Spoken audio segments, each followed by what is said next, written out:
Good afternoon, everyone. Welcome to Episode 2 of the FathersHero podcast. Today, we're going to discuss co-parenting. I know, or I feel, when we bring up the topic co-parenting, I feel like there's two elements to it. How do you co-parent effectively, and how do you co-parent um, positively? So, I feel like in order to co-parent effectively, I feel like both parents, man and woman, you have to put your differences aside. You have to take out how you personally feel towards the other person. Now, if the relationship has ended on a sour note, you have to say, hey, whatever happened between us, our main focus or our main concern should be this child right here, this beautiful boy or this beautiful girl. And we have to keep it there because I feel like when a relationship doesn't work or it goes south or your situationship, as people may say, go left, I think that's where lines get blurred. And I feel like the child gets the short end of the stick. For me personally, um, I try to effectively co-parent with my daughter's mom, but I personally feel it's hard. I'm gonna just be honest, and I feel like this topic about co-parenting, a lot of males don't get the space or a platform to really talk about it. So I'm gonna just speak for my perspective. Uh, for me personally, like I said, it's hard. It has been hard for a long time. My daughter is 5. Um, just went through a trial not too long ago for false accusations towards me, and it was hard because not only am I fighting to be a father in my child's life, but I'm fighting for my freedom. Like something I didn't do, I can ultimately go to jail for because the woman is mad because I don't want to be with her. And I feel like you shouldn't just be in a relationship because you have a child with someone. Between those two individuals, it needs to be a healthy and strong foundation because if there's no foundation in the relationship that you have with someone, then it's going to spill down to the child and it's going to affect the child, right? So I think for me, um, me and my daughter's mom, we never really knew each other. There was a lot of lies and deceit on her end, and I think being in a bad state, losing my grandmother, um, and then my grandfather committing suicide, that took a toll on me. So I think for me, I didn't pay attention to signs that I feel like I normally would when I'm choosing a mate or getting to know someone. When I met her mom, I was just like, hey, just trying to chill, kick it with someone, and have fun. But realistically, fun leads to long term consequences, and you know you start thinking negative about yourself because you're like, damn, if I would have just handled this way, I wouldn't be in this situation. So for me personally, I had a lot of regret towards her, a lot of regret towards myself, a lot of hate towards myself because here it is, I'm not with this person, um, but I can't be in my daughter's life how I want to. And she made it very difficult. Early on, I tried to communicate. I, I would say, hey, can I pick her up?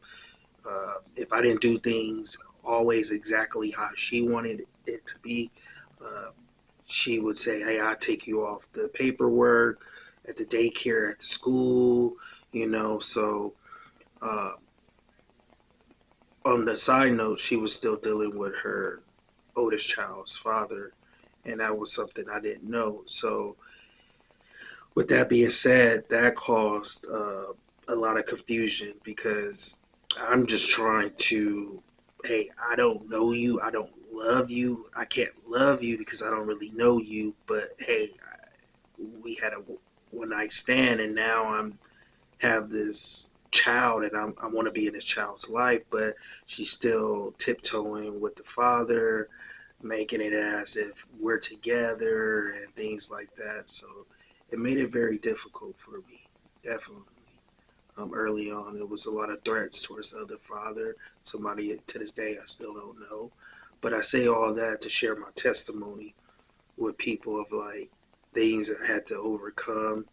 But one thing is that I never let threats from the father, situations that could have cost me my life, where the mom put me in, to deter me or uh, redirect me from the main thing, which is my daughter. So when I talk about effectively, of course I could co-parent effectively because I always made the main thing the main thing. Hey, I don't know you.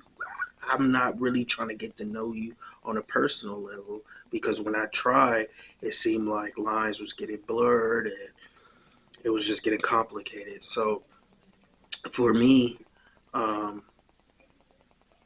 I think I tried a lot of different things to say, hey, I'm gonna try to make this work in regards to like, hey, let's go out and sit down and talk. Let me get to know you as a person, like as a human being, because we have something here that now we're gonna have to raise. You know, at that time for 17 years, but ultimately you're a parent for the rest of your life. But legally, 17 more years. And like I said, lines and things were getting blurred, and you know, first case got open, and DCFS the system got in. So for me, I would say to anyone, if you're trying to co-parent, you got to put your differences to the side. You have to say, hey, what is in the best interest of this child? How do we make it where, hey, how we personally feel don't get in the way of us raising this young girl or this young boy? And I think if you keep it there, co-parenting would be good. I know people that got great relationships. It's understanding. Lines don't get blurred.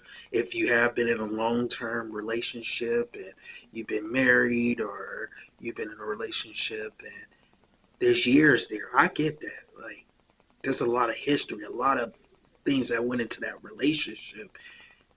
Don't hide behind the children and say, especially, I want to speak to the women, like, don't hide behind the children and take the children from the man, because I feel like you could have been terrible in a relationship. You could have been a terrible husband or a terrible boyfriend, or you could be just a terrible individual in a relationship, man or woman, and be the greatest father or mother.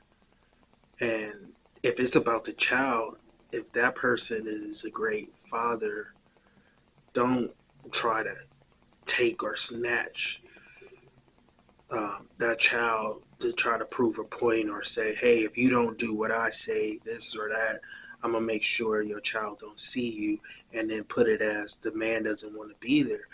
And I get why there are some men that are deadbeats, but there are some men that try. And sometimes it's hard, if you got the system that works in favor of women 9 times out of 10, and a man is trying to be there, but then a woman, say, oh, I'm going to say this, or, you know, maybe tell lies, or now DCFS gets involved, and it becomes a headache. And I see why men say, the hell with this. Like, this is stressful. Like, this is affecting my health, my well-being. Like, I'm just trying to be my child's life, and she's making it complicated. I get that because I've been there. But what I would say, hold on. If you're religious, pray. If you're not, meditate, get some therapy, and it's okay.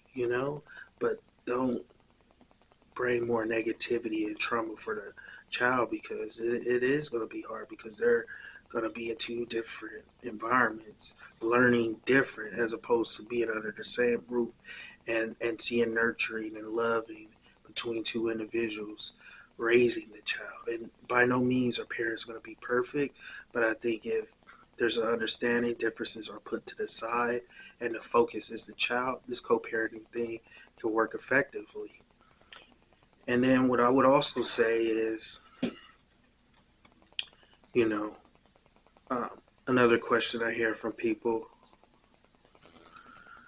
well, if she's making it difficult, how can I still be in my child's life?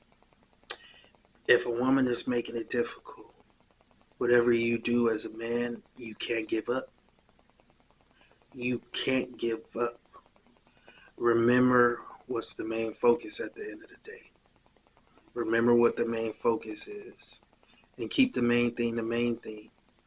If you got to take it to court, take it to court. I wouldn't advise people to go to court, because once those people get in your business, it gets complicated. You don't want to be on restrictions and have this and that, and it's just being very challenging to see your daughter or your son, and then you have monitor visits and unmonitored visits, and then now you going through trial and all these different things that I've been through. And trust me, it's not worth it. So if you can stay out of court and you can work it out, you can put differences to the side, and the two people could come to an understanding. I feel like it could be a beautiful thing. But co-parenting don't have to be ugly. It could be beautiful, you know. And I think the other thing is like, what I would tell people is like, you have to be understanding. If you're co-parenting, that man or that woman is going to eventually at some point be in another relationship.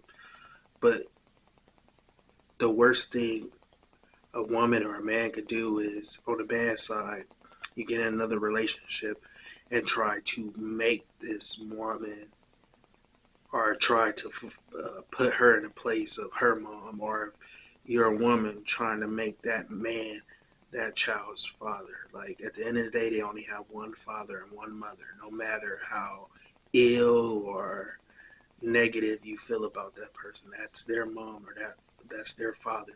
If you have personal feelings towards that individual, just remember, at the end of the day, if what you believe is true about that parent, let the child decide who that lady or that man truly is. Let them make that decision as they get older. Don't tear that parent from that child. And don't talk, when you're co-parenting, never talk negatively around the child.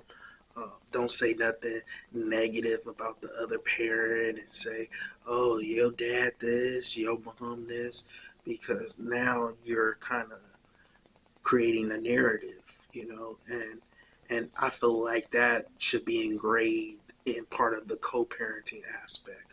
I feel like not talking behind the back of the child, or talking in front of the child about their father or their mom, like, let them create that narrative, good or bad, about their father or their mother. They'll create whatever that may be in their own eyes as time get along. If you say your dad ain't nothing, if they dad ain't really nothing, they'll be able to determine and make that declaration as time goes along. Trust me. If they mom, you say, oh, your mom ain't ish, your mom this, your mom that, and they really everything that you're claiming them to be, trust me, the child is going to make that declaration on their own. You don't need to kind of like put it in and try to drill it in their head. Like, I disagree with that, and I don't like when parents do that. So I think at the end of the day, like, co-parenting could be a beautiful thing. And to my first question, how do you co-parent? The key ingredient is putting your differences to the side for the well-being of the child. What is in the best interest of the child? Don't try to be selfish. Never make it about yourself. And don't think it's me versus you. Yes, a relationship may have ended, and I'm sorry. But at the end of the day, you're still tied because of that little one. whether it's your daughter or your son or whatever it may be. So always come into the situation with love, with understanding, with compassion, and say, hey, we're going to make this work as far as coexisting. I think that's what I was really trying to get at. In order to co-parent, remember, you have to first coexist. The parents, you have to coexist. And when you can coexist, all this will work out. Everything will work itself out. It's not going to be perfect. You're not going to always, as the man, get everything you want. As the woman, you're not going to get everything you always want. As a father, you might miss Thanksgiving and get Christmas, or vice versa for the woman. And understand, when you laid down and created this bundle of joy, this was a possibility. And never wake up with regret in regards to that. Understand, hey, I get to still be in my child's life, and I'm going to do what it takes and what is in the best interest of the child. So remember, keep the child first, keep your personal issues behind you, and if you have a personal issue with the parent, talk to them when a child is not in a vicinity.